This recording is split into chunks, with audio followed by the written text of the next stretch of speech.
Basketball now. College football's over with the national championship this week, and now so we get to focus on college basketball. We're hitting January when teams are getting better. Other than the COVID hiatuses, Michigan, if they have to sit a third straight game, is the Big Ten going to start running into scheduling problems? Or is Michigan going to start running into scheduling problems? We had that issue last year with Illinois and Michigan at the end of the season. It sure looks like it, because if you're going to make them all up, you're going to have some teams playing some really uncomfortable turnovers of, possibly playing a road game on a Thursday night and then coming home and playing on a Saturday and then maybe going back on the road and playing on a Monday somehow. And some other teams are going to it's going to eventually affect other teams because it's going to have a trickle-down effect throughout the schedule. And Michigan especially is a team that, is really right now on the wrong side of the bubble. If the selection Sunday was today, they're not getting in after they were picked by many people to be the team to beat in the Big Ten, if not them, Purdue. So Michigan needs to get as many games in as they can. Well, the Michigan State game was the last one they lost. And is Purdue the next one? Indiana's? No, Michigan. It was Michigan. Oh, yes, that's the next scheduled game, I believe. Or was that the one that was just postponed? Michigan State was over the weekend. That got Michigan State postponed. Purdue's been postponed. Okay. Illinois is next. Oh, okay. Yeah, so that would be. Boy, that was a tough for them to have those three in a row. So, yeah, it's going to affect everybody, and I think every team obviously needs to emphasize with their players the best they can how important it is for people to try and stay healthy and not test positive. As dumb as it sounds, this break may have benefited Michigan because they weren't playing great. And going into that 3-game stretch, that was murderer's row. So they could have lost all 3 of those games and saw their season plunge. If they're able to get back in and practice more, get some more games in and reschedule those games, that could benefit them greatly.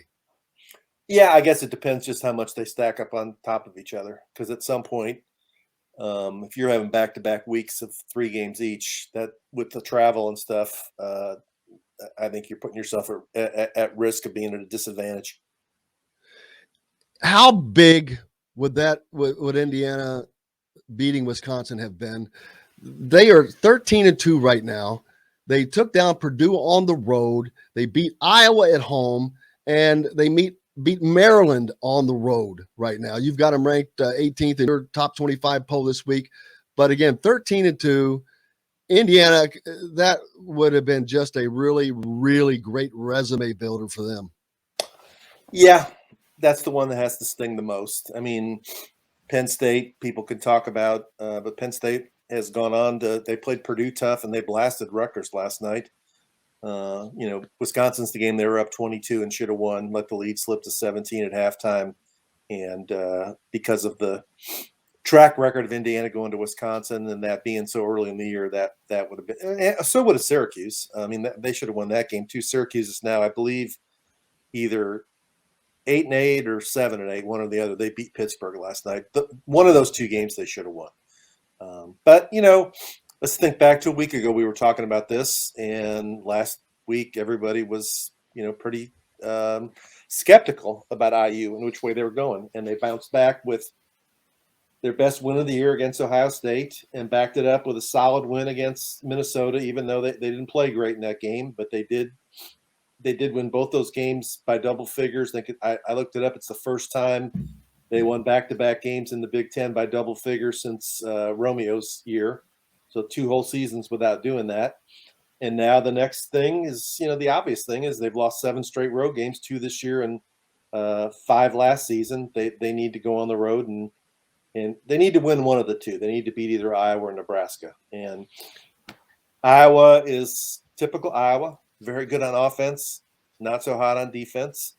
And Nebraska, I watched their last 2 games. They played Ohio State tough and then lost in overtime. They were ahead last night, and I know they ended up losing by 10 with like 4 minutes to go. They were either tied or ahead of Illinois, and then they just collapsed down the stretch. They got talented players.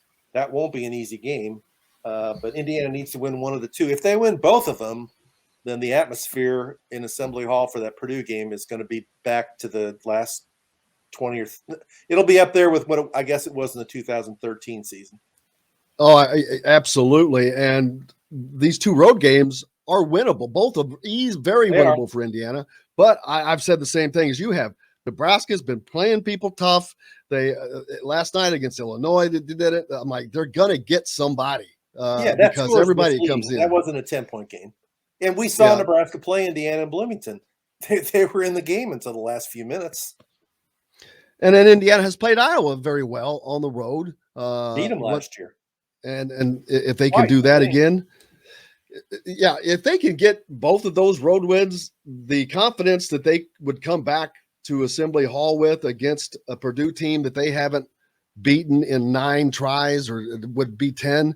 But now you've got Mike Woodson there, and you've got people like Dane Fife, which it only carries so much. But bringing back the fact that they're playing a Purdue, they're playing a team that should matter more, will matter more. And like the atmosphere alone will be nuts. But I think that carries over to the floor. You've got to get that into your players' mindset. And that could be that could be the most electric atmosphere that Simon Skjodt Assembly Hall has seen. I don't know how far back you have to go to the Tom Crean era for certain. Yeah, Tom Crean era, either of the game when they lost to Ohio State when they could have clinched the Big Ten championship, or if not that Michigan game they played in 2013 when one of them was ranked 2 and the other one was ranked 3 or 1 and 3 or was they were both in the top 5 for sure. Kind of think College Game Day was there that day.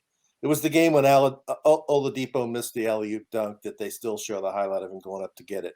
Indiana won the game. But yeah, I agree with you. It's that if they win both these road games, that place, they'll be scalpers for that game. There's no doubt about it. And I also agree with you with Woodson and Fife on the coaching staff.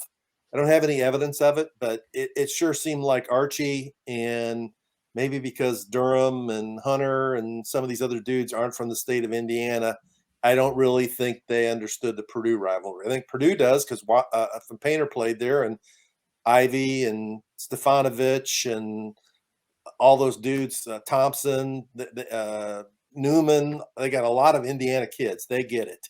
But Indiana didn't have as many Indiana kids other than, Jackson Davis and Armand. And so I think Fife and Woodson will change that.